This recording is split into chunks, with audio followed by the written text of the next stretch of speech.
Often, when we feel anxious or stressed, it's really just because of our imagination running wild.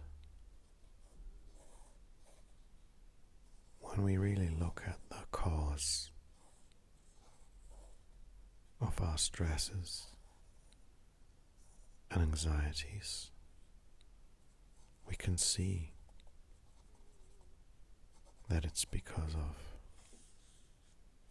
the images our minds create and the ideas we associate with these images.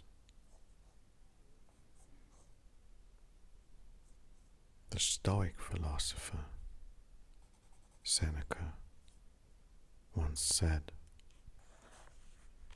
"We suffer more often in imagination than in reality."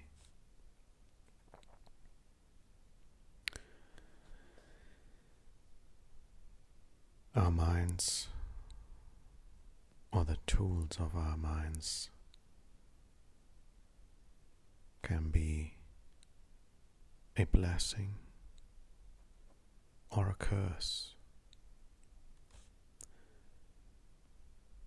The difference lies in whether we're aware of the nature of our mind, of our minds, or not.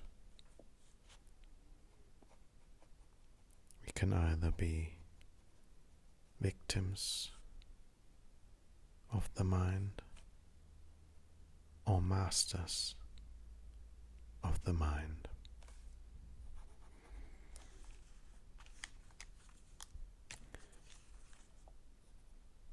There's a story I want to share with you. It's from the Shuangzi, an ancient Chinese book of Taoist philosophy. This story is also known as the empty boat parable.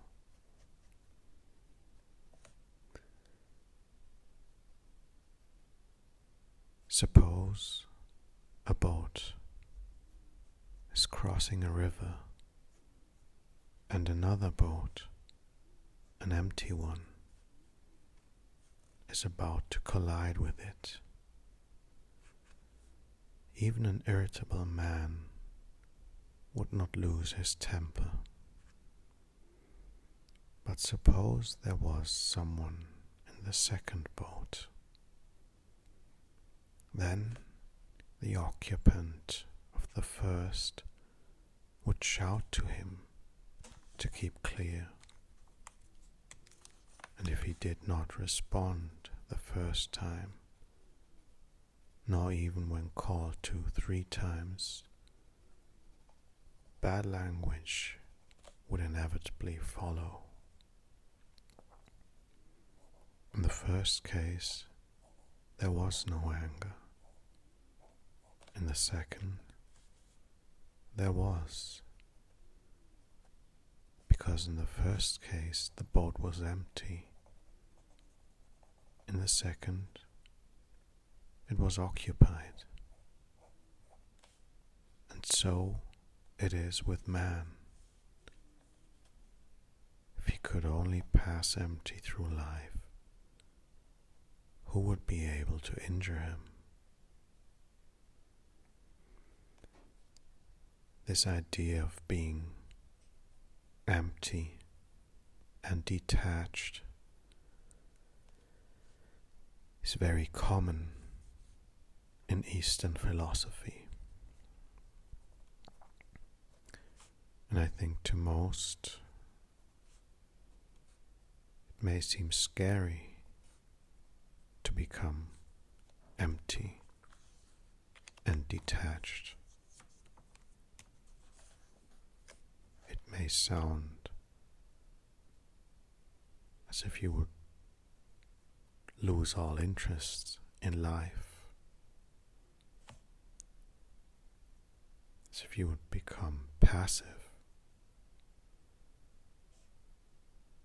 But that's not the meaning of being empty and detached. It simply means that whatever comes also has to go, and that you accept this fact, and that you do not hold on to anything, neither the good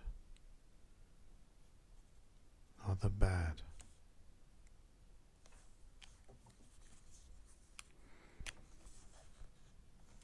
Is this easy to accomplish?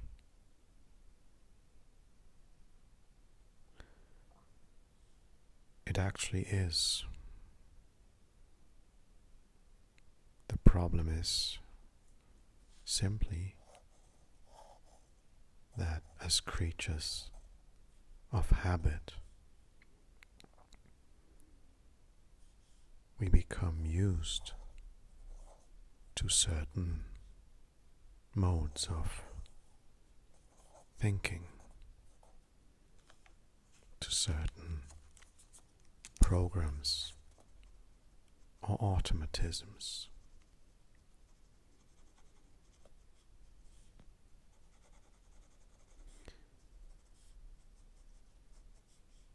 We can change, however, how we react to certain things that once used to cause us to suffer in a certain way, to feel fear, anxiety, pressure, stress.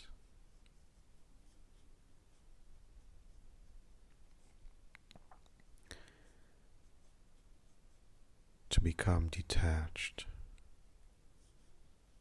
means, in the first step, to become aware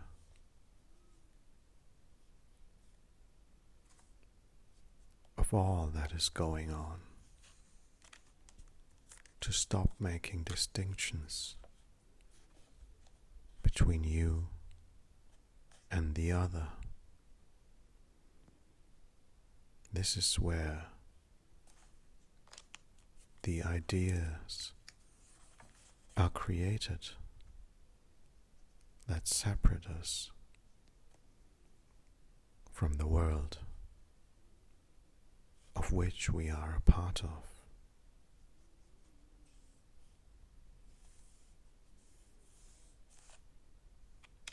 To become detached means to see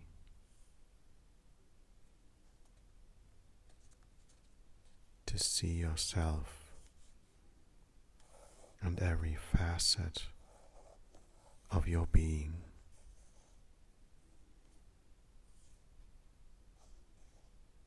to realize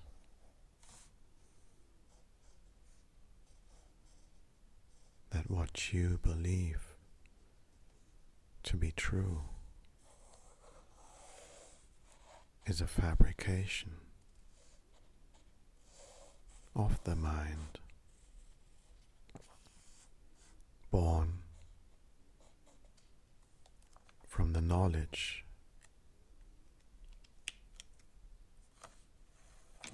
you've been told, given.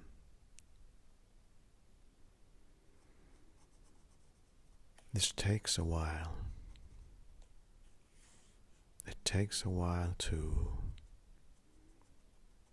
stop being reactive. It took me many years. Only now I'm in a place where I see what is going on, but still there are certain insecurities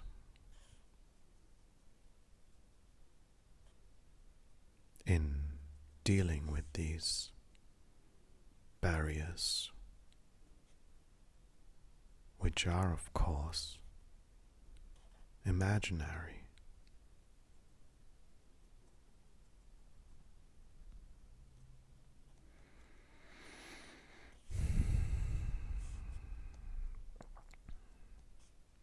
But each time we are confronted with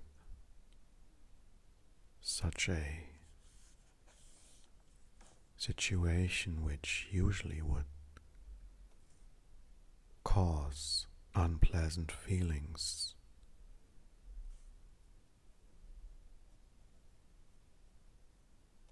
we can see it as an opportunity for growth or liberation.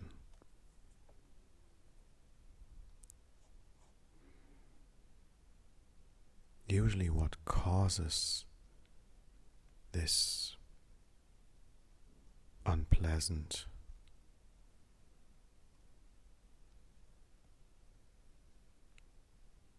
sensation in us is the urge or the need to have to respond to certain triggers.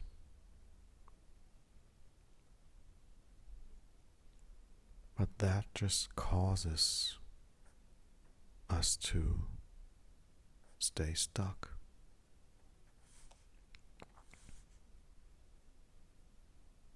In old patterns of behavior, of thoughts and behaviors.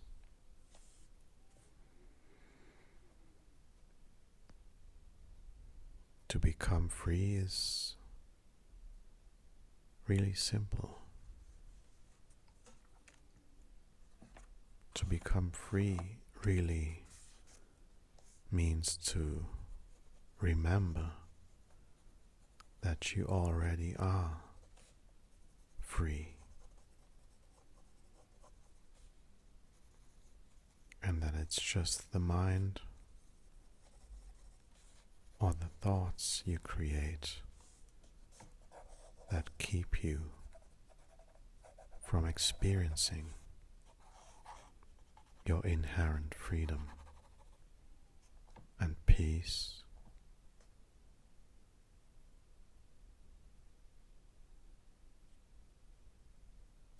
Patience is the key.